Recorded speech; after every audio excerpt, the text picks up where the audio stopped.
Bonjour à tous. Donald Trump a été élu président des États-Unis. C'est un événement politique considérable. Les gens ne parlent plus que de ça, en tout cas sur les réseaux sociaux, sur Internet. Des couples se déchirent, d'autres sabrent le champagne, certains rentrent en dépression. Les militants antisionistes arrêtent de penser à Israël. Bref, on ne comprend plus rien. Alors, je vais parler dans cette vidéo de ce que cette élection de Trump révèle au niveau des médias dits progressistes ou de gauche et de leur idéologie. Mais avant, je voulais quand même dire quelques mots sur Trump. J'entends beaucoup de personnes qui le soutiennent dire que c'est un candidat anti-système. C'est absolument faux. Trump, c'est J.R. Ewing, si vous voulez. C'est-à-dire, c'est quelqu'un qui a fait fortune dans l'immobilier, dans la spéculation immobilière. Il a joué avec le système capitaliste libéral américain. Par contre, oui, Trump, c'est un candidat anti-parti.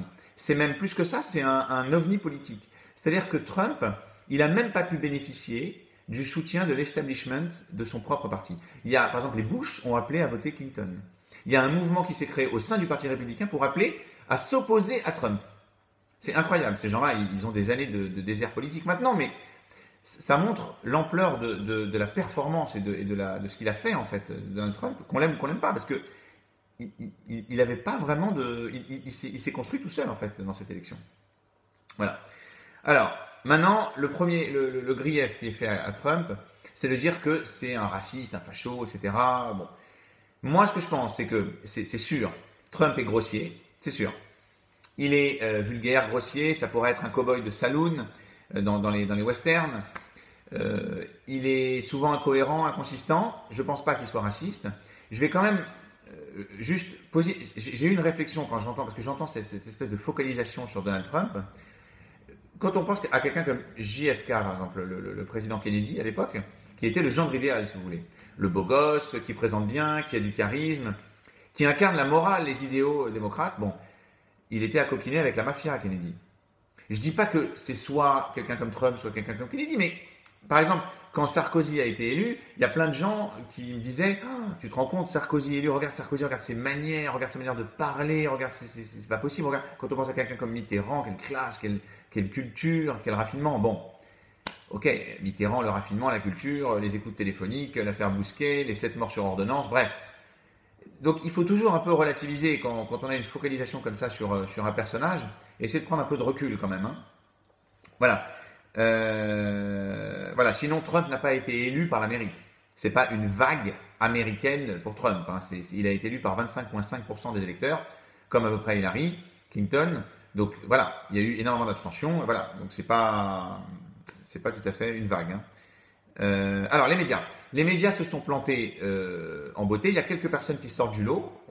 Je pourrais vous donner les noms si vous êtes intéressés, des journalistes qui ont fait leur travail, mais globalement, ils se sont plantés. Alors pourquoi ils se sont plantés? Alors il y a le niveau général des journalistes. Bon, ça, c'est mon cheval de bataille. Le niveau général a baissé considérablement. D'accord? Moi, je suis persuadé que si je devais être journaliste, je serais bien meilleur que la plupart des gens qui sont actuellement journalistes. Je pense que le niveau est catastrophique. Hein, au niveau bref. En termes de culture, de compétences, etc. Mais il y a un autre truc, en fait, je pense. Il y a un problème d'idéologie. C'est-à-dire que, en fait, je vais vous donner un exemple. Le Daily Beast, c'est un journal progressiste, etc. Son rédacteur en chef, il s'appelle John Avallone. Et John Avallone, il a écouté un discours de Trump, un jour. C'était le 7 octobre. Trump, il parlait des femmes. Il en parlait de manière très grossière, très vulgaire. Okay, je ne me rappelle plus exactement les termes de ce qu'il disait. Lui, il a pris cette information, le journaliste.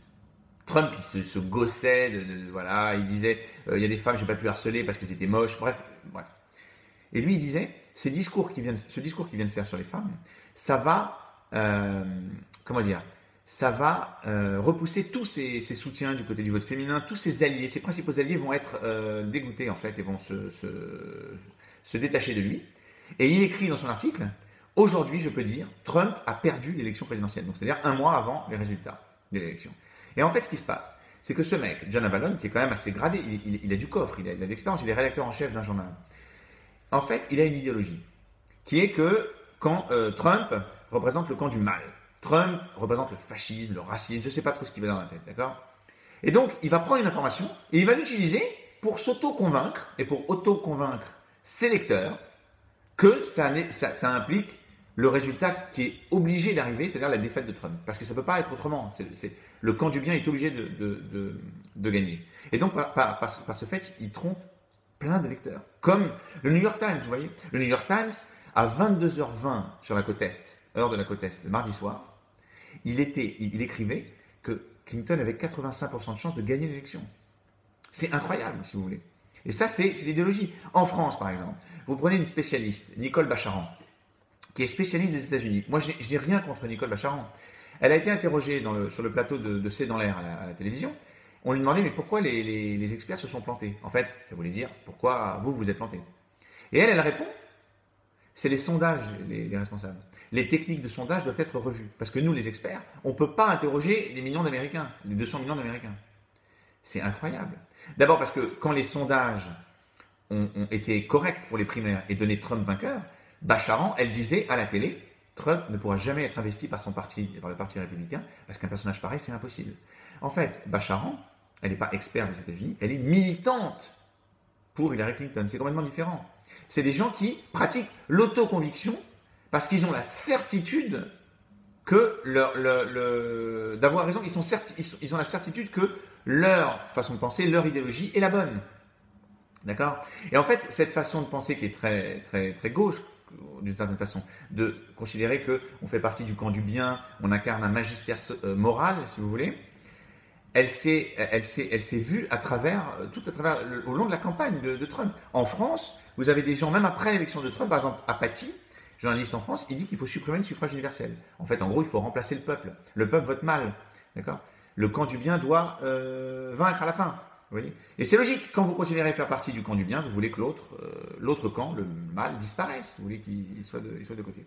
Voilà, c'était mon commentaire sur Trump. Alors, en termes de politique étrangère, parce qu'il y a des gens qui m'ont posé la question, qu'est-ce qu'il va faire au Moyen-Orient et pour Israël? Moi, je ne peux pas spéculer sur ce qui va se passer.